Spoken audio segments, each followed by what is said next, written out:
मकार बगुला और चालाक केकड़ा। किसी जंगल के मध्य स्थित एक झील में एक बगुला रहता था। मछलियों और केकड़ों का शिकार करने में अपने बुढ़ापे के कारण वह असमर्थ हो गया था। एक दिन उसने एक योजना बनाई। वह झील के किनारे खड़ा होकर जोर जोर से रोने लगा। वहां से गुजरते हुए एक केकड़े ने पूछा, क्या बात है, तुम क्यों रो रहे हो? बगुले ने जवाब दिया, मैंने इस झील की ढेर सारी मछलियों को खाया है। मुझको इतना बड़ा पश्चाताप हो रहा है, इसलिए मैं आमरण उपवास करना चाहता हूँ। मुझे अपनी कोई चिंता नहीं है, मैं तो इस झील में रहने वाले तुम जैसे प्राणियों के बारे में चिंतित हूँ। केकड़े ने पूछा, क्यों, क्या बात है? बगुला बोला, मैंने सुना है कि ज्योतिषी लोग आगामी 12 वर्षों तक के सूखे की भविष्यवाणी कर रहे हैं। इससे यह झील जल्दी ही सूख जाएगी, फिर तो कोई मछली या केकड़ा जिंदा नहीं बचेगा। केकड़े ने पूछा, क्या तुम इस बारे में कुछ कर सकते हो? हमारी मदद कैसे करोगे, सोचो। तब बगुले ने कहा, यहाँ से थोड़ी दूर पर एक बड़ी सी झील है। वहाँ इतना पानी है कि 12 वर्षों तक अकाल के बावजूद सी वह नहीं सूखेगी।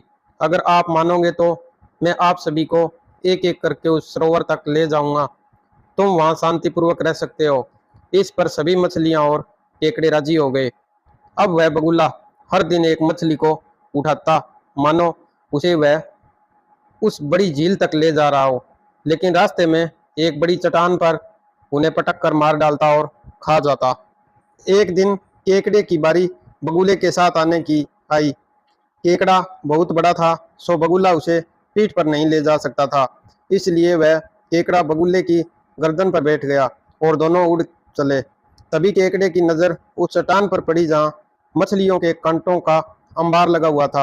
वह तुरंत समझ गया कि यह बगुला असल में सारी मछलियों को खा जाता है। उसने बगुले से पूछा, तुम मुझे कहाँ ले जा रहे हो? बगुला हंसा और बोला, अरे मूर्ख जीव, मैं सभी मछलियों को खा जाता हूँ, आज तुम्हारी बारी है। अब अपने भगवान को याद करो, मैं तुम्हें खाने ही वाला हूँ। वास्तव में मैं तुम्हें मारने जा रहा हूँ। नहीं, तुम ऐसा नहीं कर सकते।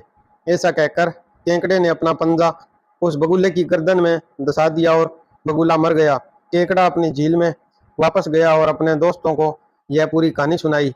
मैं आशा करता हूँ मेरी वीडियो आपको पसंद आई होगी। प्लीज़ मेरे चैनल को लाइक और सब्सक्राइब करना ना भूलें। धन्यवाद।